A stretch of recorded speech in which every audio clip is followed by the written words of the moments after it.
Molongo, ni mawitimi saipa. Salam dan bahagia Bapak dan Ibu guru semuanya. Pada kesempatan kali ini saya akan melakukan wawancara bersama kepala sekolah saya di SMP Negeri Sentra Pendidikan.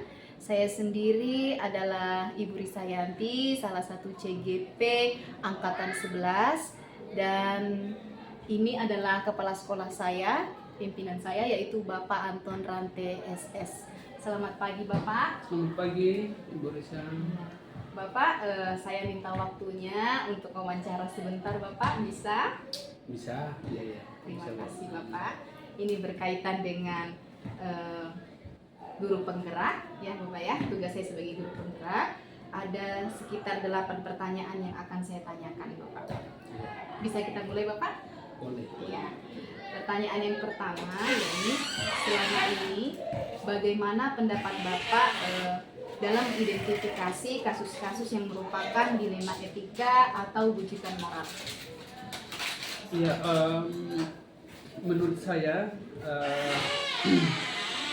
kita memang sangat perlu ya untuk mengidentifikasi setiap persoalan yang terjadi di sekolah. Baik dari segi dilema etika maupun dari bujukan moral. Jadi itu dalam satuan pendidikan memang sering terjadi kasus-kasus itu, dan itu tidak bisa kita pungkiri. Nah, setiap kasus yang terjadi itu kita identifikasi dengan melibatkan misalnya wali kelas, kemudian orang tua, supaya kita tahu sumber persoalan akar masalah itu. Ya, jadi itu yang pertama kita lakukan. Setelah kita mendapatkan informasi-informasi baik dari wali kelas, dari orang tua murid, maupun dari warga sekitar yang ada di lingkungan sekolah maupun di luar sekolah itu, baru kita bisa memilah bahwa ini permasalahan dilema etika, ini permasalahan bujukan moral. Ya, seperti itu yang biasa kita lakukan. Jadi mengidentifikasi akar permasalahannya ya Pak ya. Betul. Pertanyaan berikutnya Pak, selama ini bagaimana Bapak menjalankan pengambilan keputusan di sekolah ini Pak, terutama untuk kasus-kasus di mana ada dua kepentingan yang sama-sama benar atau sama-sama mengandung nilai-nilai kebajikan? Iya, dalam hal ini memang suatu dilema terbesar bagi kita, khususnya bagi saya selaku penanggung jawab di sekolah atau pimpinan di sekolah, untuk mengambil sebuah keputusan dari masalah, misalnya kasus tentang benar, sama-sama benar. Ini sebuah hal yang tidak bisa dan tidak mudah kita putuskan. Oleh karena itu, saya melibatkan stakeholder yang ada di sekolah, kemudian berdiskusi bersama, barulah kita mengambil sebuah keputusan. Ya, seperti itu. Jadi saya melibatkan pemangku kepentingan di sekolah, misalnya ada kaur kesiswaan di situ, ada wali kelas yang ada di situ, ada bagian humas juga, kemudian ada bagian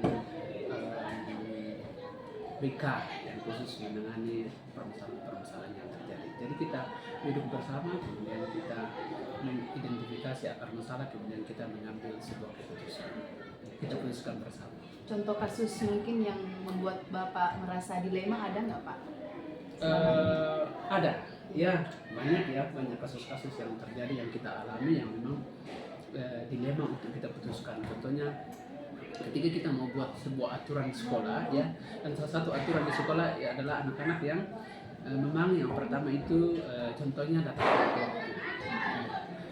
datang tepat waktu, kemudian berpakaian rapi.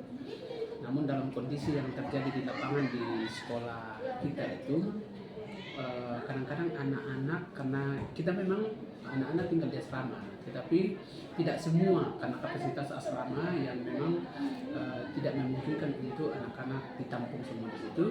Jadi ada sebagian anak-anak yang tinggal di luar kadang-kadang agak jauh juga tempat tinggal jaraknya, sehingga ketika kita buat aturan bahwa anak-anak datang tepat waktu jam 7 15 menit sudah ada di lingkungan sekolah. Tetapi yang terjadi kadang-kadang anak-anak datang terlambat. Nah, ini menjadi sebuah dilema bagi kita untuk menerapkan aturan itu.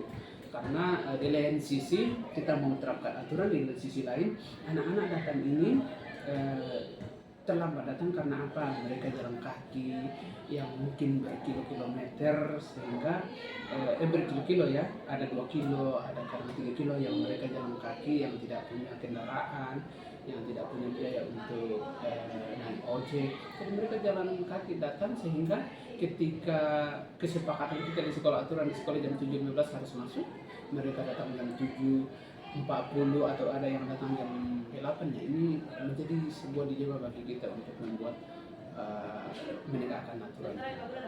Ya. Baik Bapak, saya lanjut ke pertanyaan nomor 3. Kan tadi ada sebuah contoh kasus ya Pak yang nyata di sekolah kita. Contohnya tadi mau menerapkan aturan, tapi ternyata kita kasihan juga dengan anak-anak kita yang tinggal di luar yang jaraknya sangat jauh. Nah Bapak, selama ini langkah-langkah atau prosedur seperti apa yang bisa Bapak lakukan selama ini dalam menghadapi contoh masalah seperti tadi itu? Iya. Yang pertama itu seperti yang saya sudah sebutkan tadi, bahwa kita harus duduk bersama. Kalau saya secara pribadi saja yang mengambil sebuah keputusan tanpa melibatkan stakeholder yang ada di sekolah, misalnya kesiswaan, wali kelas, kemudian humas, bagian BK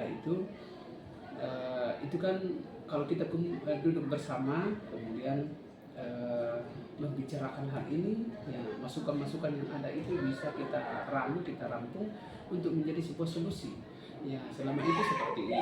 Begitu yang kami lakukan, yang kita lakukan di sekolah, sehingga solusi yang kita ambil itu tidak merugikan siswa, dan juga aturan yang ada tetap kita tegakkan. Ya, seperti itu. Baik Bapak, hal-hal apa saja yang selama ini Bapak anggap efektif dalam pengambilan keputusan pada kasus-kasus dilema etika yang seperti tadi Pak? Yang Bapak anggap efektif, hal-hal apa saja yang selama ini dalam mengambil keputusan? Iya, hal yang sangat efektif, yang paling efektif ketika dalam mengambil keputusan. Iya, saya mengambil sebuah keputusan. Yang pertama itu memang kita harus betul-betul mengidentifikasi masalah-masalah yang terjadi. Iya, kita tidak langsung memutuskan secara sepihak, tetapi memang kita betul-betul mengidentifikasi, kemudian dalam memutuskan itu tidak merugikan satu pihak. Ya, bagaimana itu menguntungkan yang pihak yang satu, kemudian tidak merugikan yang pihak yang kedua. Ya, seperti itu. Ada rasa keadilan ya? Ada rasa keadilan yang terjadi. Baik, Bapak, pertanyaan yang kelima, hal-hal apa saja yang selama ini yang merupakan tantangan dalam pengambilan keputusan pada kasus-kasus dilema etika yang seperti tadi? Pasti ada tantangannya kan Pak? Ya. Selama ini, kira-kira tantangannya apa selama ini? Tantangan yang paling terbesar yang kita hadapi itu yaitu dari sisi kemanusiaan kalau kita mau mengambil sebuah keputusan. Seperti contoh kasus tadi bahwa bahwa sekolah kita akan membuat aturan jam 7.15 sudah masuk. Nah, tantangan terbesar itu ketika anak-anak datang di atas jam 7.15, nah disitulah kita mau tutup pagar, kemudian kita memasukkan juga, itu menjadi sebuah tantangan yang akan menjadi persoalan ketika mau menerapkan aturan yang seperti contoh kasus yang saya sampaikan. Nah, jadi seperti mau itu. tutup pagar tapi kasihan gitu Pak, karena jaraknya jauh. Tidak dibukakan tapi menjadi contoh yang buruk juga untuk siswa yang lain ya. Betul. Oke Bapak, apakah Bapak memiliki sebuah tata kala atau jadwal tertentu dalam sebuah penyelesaian kasus dilema etika? Apakah Bapak langsung menyelesaikannya di tempat atau memiliki sebuah jadwal Pak dalam menyelesaikannya? Bentuk atau prosedur seperti apa yang dijalankan selama ini? Ya, kasus-kasus yang terjadi itu secara kadang-kadang itu secara tiba-tiba. Ya, jadi itu kita tidak punya jadwal, namun memang ada prosedur yang memang kita lalui. Contohnya tadi yang memang kita harus identifikasi masalah itu. Untuk jadwalnya tidak ada, tetapi dalam hal tahap-tahapnya itu pengambilan keputusan itu memang kita sama-sama mengidentifikasi masalahnya dulu, kemudian kita duduk bersama, ya, yang saya sudah sebutkan tadi, kita duduk bersama dengan stakeholder yang pemangku kepentingan di situ, kemudian kita putuskan bersama-sama. Jadi keputusan itu bukan hanya dari saya sebagai pimpinan sekolah, tetapi semua kita libatkan berkolaborasi di dalam mengambil keputusan itu. Oke, baik Bapak, kita lanjut ke pertanyaan yang ketujuh. Adakah seseorang atau faktor-faktor apa yang selama ini mempermudah atau dapat membantu Bapak dalam pengambilan keputusan dalam hal ini kasus-kasus dilema etika, Pak? Iya, tentunya banyak yang mendukungnya, banyak faktor yang mempermudah ya bagi saya dalam mengambil suatu keputusan. Contohnya yang saya sampaikan tadi bahwa semua kita libatkan, ya, sehingga tentunya keputusan itu memang kuat untuk kita bertanggungjawabkan kalau kita semua melibatkan pemangku kepentingan yang ada di sekolah. Orang tua pun kita libatkan, sehingga tidak menjadi persoalan di kemudian hari. Ya, seperti itu. Baik Bapak, tidak terasa kita sudah masuk ke pertanyaan terakhir Pak. Pertanyaan ke-8. Dari semua hal yang telah Bapak sampaikan, pembelajaran apa yang dapat Bapak petik dari pengalaman Bapak dalam pengambilan keputusan dalam hal ini kasus-kasus dilema etika, Pak? Iya, pembelajaran yang saya dapatkan bahwa segala sesuatu itu dalam memutuskan sesuatu itu, ya, kita harus betul-betul memutuskan matang-matang. Kemudian keputusan itu tidak merugikan satu pihak, tetapi bagaimana keputusan itu sama-sama menguntungkan, ya, baik menguntungkan bagi sekolah maupun menguntungkan bagi peserta didik, maupun kalau misalnya ada masalah tentang guru yang menguntungkan juga bagi guru. Kemudian dalam mengambil keputusan itu memang perlu adanya masukan-masukan dari semua pemangku kepentingan yang ada, sehingga keputusan itu matang untuk kita terapkan. Ya, mungkin seperti itu. Baik Bapak, terima kasih sudah menyempatkan waktunya untuk kita sesi wawancara Bapak ya. Dari sini saya juga mendapatkan pembelajaran dari diskusi kita bahwa menjadi seorang pemimpin itu ternyata tidak mudah ya Pak ya. Banyak sekali hal-hal dilema yang Bapak alami. Tapi dari perbincangan ini saya juga jadi termotivasi bahwa segala sesuatunya harus didiskusikan. Terima kasih Bapak. Baik, sama-sama. Ya. Oke.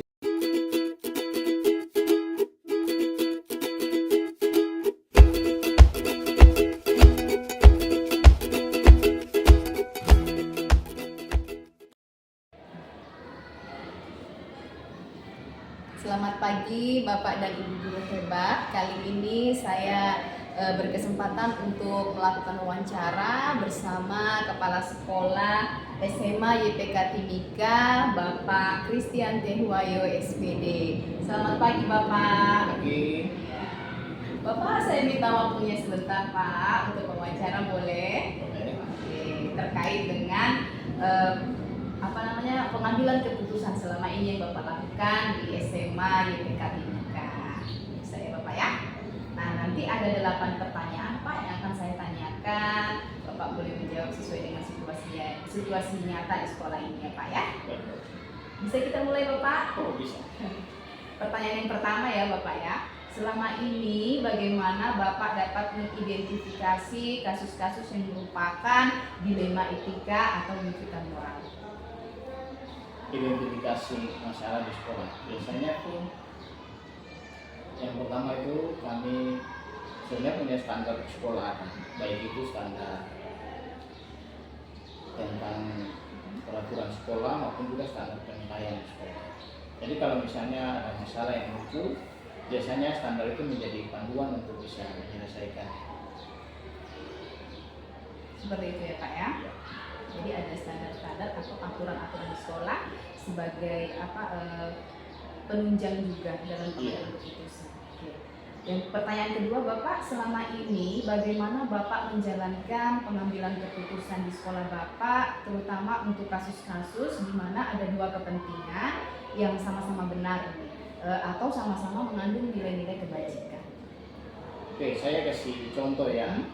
Misalnya di sekolah kami seperti biasanya beberapa waktu kelas SMA ini kan kelas terakhir dari sekolah pendidikan dasar, jadi ada anggapan bahwa ini akhir dari proses pembelajaran, setelah itu lanjutannya ke kampus gitu ya. Ada dilema kalau misalnya hasil ujian akhir, misalnya walaupun sekarang itu penilaian itu tidak di nilai itu bukan jadi patokan utama untuk keberhasilan, tapi ada kalanya kan siswa itu lulus dan mereka akan melanjutkan. Agak dilema kalau misalnya nilai hasil ujian akhir, misalnya ujian sekolah yaitu agak rendah, harapan dari guru-guru tuh nilainya mungkin dia agak naik sedikit supaya itu jadi potret sekolah begitu, tapi akhirnya kan nilainya agak turun. Jadi ada saran-saran tertentu dari orang tua bahwa karena ini kelas 2, kelas setelah itu lulus, bagaimana kalau nilainya itu jangan kecil begitu, supaya itu juga bisa menolong anak jika suatu waktu melanjutkan. Nah, itu agak dilema karena bagi kami di sekolah ada guru dan kami semua kadang-kadang berpikir bahwa ya sudah nilai itu saja, karena kan nilai itu diambil bukan karena anak itu tidak bisa, mereka sebenarnya bisa, cuma sebagian besar itu terjadi karena kemalasan di sekolah. Kehadiran di sekolah itu sangat mempengaruhi. Kalau sudah malas, sudah pasti nilainya juga akan turun. Itu yang kami hadapi. Lalu karena dua hal itu, anak ini dia mau lanjut, lalu misalnya kami dapati bahwa nilainya itu dia kurang, hanya kami biasanya berapat bersama. Kami identifikasi dulu bahwa masalah ini untuk masa depan anak, tapi juga tidak mengecewakan guru yang sudah boleh dikata bahwa sudah bekerja dengan keras gitu, supaya puas. Hanya kami berapat berdiskusi bahwa kira-kira solusi jalan terbaik untuk anak ini bagaimana dengan nilainya. Salah satu yang kami lakukan adalah supaya mengakomodir dua-dua ini jalannya sama. Kami misalnya contoh, ada siswa yang nilainya nilai tertinggi dengan nilai yang terendah.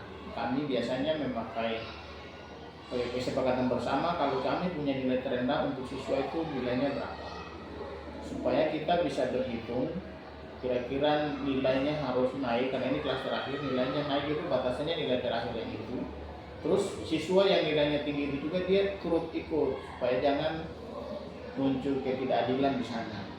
Nah, itu yang kami lakukan supaya bisa menjawab juga misalnya tantangan itu anak punya nilainya masih bisa tertolong. Itu yang biasanya kami kerjakan. Baik Bapak, kita ke pertanyaan yang ketiga.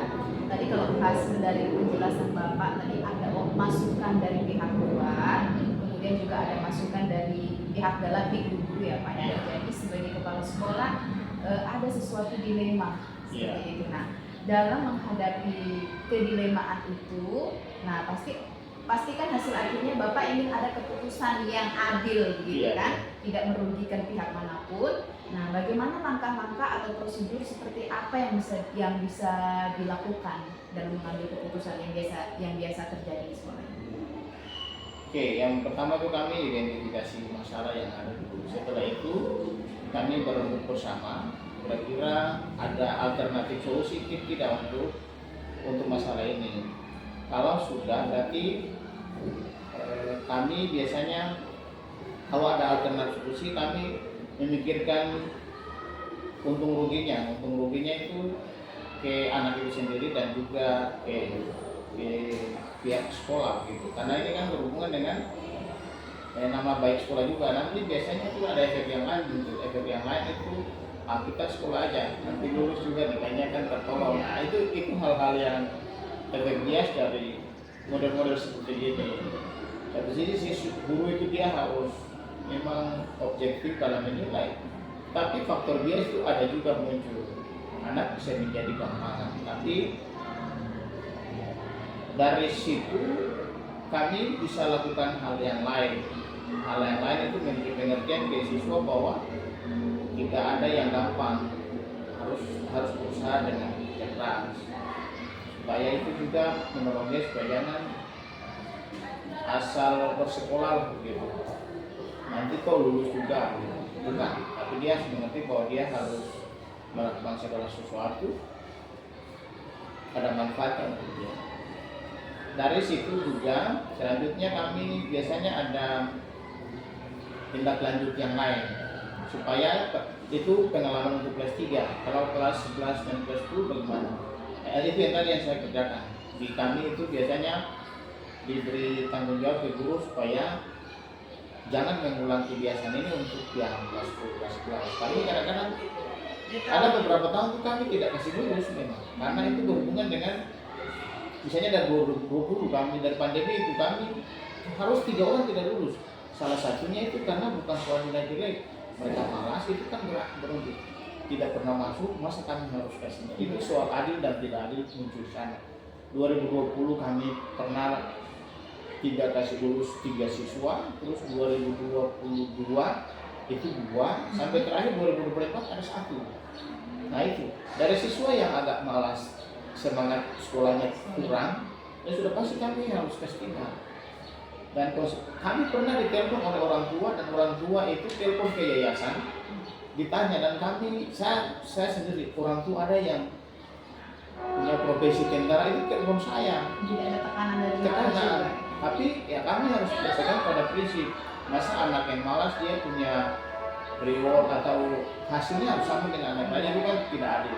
Dan di kami itu tidak main-main. Kami berani kasih anak itu tidak lulus, dan sudah berapa kali terlaksana. Kita lanjut ya Pak ya, ke pertanyaan yang keempat. Hal-hal apa saja yang selama ini Bapak anggap efektif dalam pengambilan keputusan pada kasus-kasus dilema etika yang seperti tadi Pak? Yang paling efektif? Efektifnya itu kami biasanya berdiskusi bersama, libatkan guru dan juga siswa itu sendiri. Misalnya yang tadi, kalau prosesnya di kelas 3 mungkin kita tidak terlalu lagi karena dia akan selesai. Tapi paling tidak kami sudah melakukan bagian kami ke kelas sebelumnya. Kelas sudah bagi mereka yang lulus itu persiapan kalau mereka akan ke kampus supaya kebiasaannya tidak berulang, karena tekanan di kampus itu beda dengan tekanan di jadi siswa. Guru masih panggil-panggil kalau jadi siswa. Iya. Tapi kalau di dunia kampus ya sudah, kamu begitu ya resikonya harus diterima. Itu saja. Tadi ada berbagai tantangan ya yang Iya. dalam mengambil keputusan Pak. Nah, hal-hal apa saja yang selama ini merupakan tantangan dalam pengambilan keputusan pada kasus-kasus dilema etika? Tantangannya itu apa ya? Kami mau berjalan dengan prinsip yang benar, gitu. Tapi kami juga dihadapkan dengan anak itu dia mau lanjut atau tidak, dengan yang contohnya tadi nilai itu dilema. Lalu yang kedua, di kita juga mayoritas anak-anak asli, jadi bukan hanya yang mendatang itu rajin, dan ada sebagian yang rajin, ada yang tidak. Jadi itu memang mereka punya semangat belajar itu perlu ekstra. Ada pemahaman dari orang tua bahwa sudah di sekolah itu guru-guru punya tanggung jawab. Jadi kami sudah kasih tanggung jawab sebelumnya. Tapi apa namanya itu tidak sejalan begitu. Padahal kan mimpi orang tua dengan untuk anak itu kan besar, anak itu harus jadi orang hebat begitu.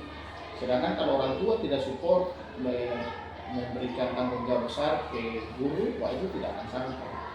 Berapa kali kami lakukan adalah harus ketemu dengan orang tua dan setiap pemikiran harus ketemu dengan orang tua. Itu tantangan yang kedua, semangat belajar orang tua yang kadang-kadang supportnya ada rendah. Yang ketiga itu mungkin pengaruh pergaulan dengan sesama itu kan. Yang keempat, ada orang tua yang cepat respon untuk kalau misalnya masalahnya berhubungan dengan siswa dengan siswa. Ada orang tua yang tidak datang langsung ke guru. Misalnya kenapa sampai begini tanya dulu kan di pihak sekolah kalau kejadian di sekolah. Walaupun kejadian di sekolah ada si orang tua yang langsung pergi ambil alih ke polisi gitu. Iya, jadi kadang-kadang kami juga melihat itu seperti kami tidak dihargai gitu. Sudahlah kalau misalnya ambil alih itu resiko yang lain kami seperti anak-anak tidak mau bertanggung jawab. Kan bisa-bisa kalau misalnya lapor ke orang tua, lalu kalau orang tua siswa yang satu ini dia terima tidak jadi masalah. Tapi kalau sama-sama tidak terima bisa beralih juga. Nah itu Berarti dalam mengambil keputusan itu tantangannya juga salah satunya adalah kurangnya kolaborasi dengan orang tua. ya, benar. Baik, saya lanjut ke pertanyaan berikutnya. Apakah Bapak memiliki sebuah tata kala atau jadwal tertentu dalam sebuah penyelesaian kasus dilema etika? Apakah Bapak langsung menyelesaikannya di tempat atau memiliki sebuah jadwal untuk menyelesaikannya, atau ada bentuk atau prosedur seperti apa yang dijalankan? Untuk jadwal saya tidak. Biasanya dia insidentil saja macam ada masalah langsung. Tapi jadwal itu hanya untuk siswa. Kalau misalnya saya ingin menolong dia keluar dari dia punya hal ini, biasanya saya panggil. Itu ada jadwal tertentu. Biasanya saya tulis hari ini saya harus ketemu dengan siapa. Saya janji saya perlu dengan kamu. Ada siswa yang misalnya jarang masuk sekolah. Saya bilang ke wali kelas, tolong hubungi orang tua. Jika orang tua tidak ada respon seperti yang tadi saya bilang, itu biasanya saya pergi ke rumah. Saya di kompleks di dekat sekolah ini gorong-gorong sampai ke pos. Itu saya sudah kuasai karena saya pergi ke rumah. Ada yang pernah ujian sekolah, itu tidak ikut. Saya pergi panggil itu. Dan rata-rata di dekat-dekat sini, di gorong-gorong sini. Itu saya ke rumah. Lalu yang di luar, biasanya saya sama-sama dengan siswa. Kalau itu teman baik dari mereka, kalau saya tidak tahu, biasanya siswa yang menganggap saya. Itu selalu itu. Kalau di sekolah ini mau bilang jadi pengemis untuk siswa, bukan sih, tapi saya senang untuk menolong anak itu keluar dari dia punya kebiasaan yang tidak begitu. Luar biasa, sampai ada menjemput bola anak-anak seperti ini ya. Pernah ada tahun berapa ya? 2019 itu masih ada ujian nasional kalau tidak salah. Ujian nasional sudah berlangsung setengah 8, siswanya masih tidur. Kamu ambil di rumah. Tugas tantangannya juga berat Iya, ya Pak. ambil di rumah. Oke Pak, adakah seseorang atau faktor-faktor apa yang selama ini bisa mempermudah atau membantu Bapak dalam pengambilan keputusan dalam hal ini kasus-kasus dilema etika? Saya punya mentor ada. Mentornya itu jauh, biasanya saya sering komunikasi. Mentor itu ada, suami istri, terus istri saya. Nah, lebih dari itu saya banyak berdoa supaya Tuhan kasih hikmat gitu, untuk bisa menghadapi momen-momen seperti ini. Saya beberapa, maksud saya begini, ada masalah yang kadang-kadang saya tidak perlu banyak bicara, saya cuma bertanya, mendengar dan bertanya begitu, dan sudah selesai. Ada contoh ya, ada satu kasus yang guru-guru. Ada orang tua di sini kan orang tua anak tua. Nah, masyarakat misalnya saya kasih contoh masyarakat Panyai siswa. ada bicaranya kan tidak nyambung begitu. Jadi dia datang berbicara ke guru itu juga suaranya sudah besar. Lalu mereka bilang, bagaimana kalau bisa ketemu dengan Pak Kepala Sekolah saja. Jadi orang tuanya datang, dia berbicara, saya bicara banyak sekali, dan saya satu kata pun tidak. Terus saya bertanya langsung ke ibu, Bapak bisa langsung saja kayak gini. Ini contohnya untuk misalnya dia pembiayaan sekolah misalnya. Jadi ke bendahara, ini contoh yang saya kasih contoh terbuka ya. Bendahara bilang begini, dia belum bayar, lalu sampai ke saya bilang, Bapak punya uang berapa? Nah, saya punya uang segini, bawa saja langsung ke bendahara. Dan masalahnya, padahal sudah ramai di sebelah, di ruang sebelah, karena bahasanya yang tidak ditangkap baik oleh bendahara suara sudah besar juga, Bapak ini juga suaranya besar. Dan itu berapa kali terjadi di sini. Jadi memang butuh hikmat dari Tuhan juga untuk bisa mendengar itu.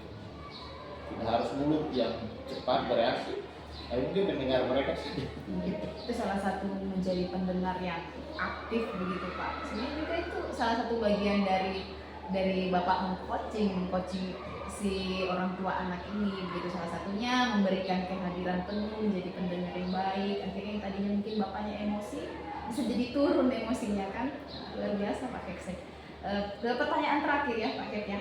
Dari semua hal yang telah disampaikan, pembelajaran apa yang Bapak bisa petik dari pengalaman Bapak dalam hal ini dalam mengambil keputusan dilema etika?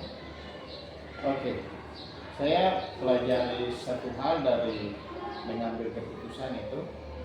Saya melihat ke siswa itu bahwa mereka itu berharga di mata Tuhan.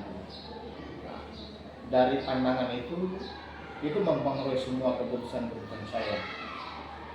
Keputusan saya itu bisa dilakukan misalnya identifikasi dari banyak sisi begitu, bukan hanya mendengar satu pihak.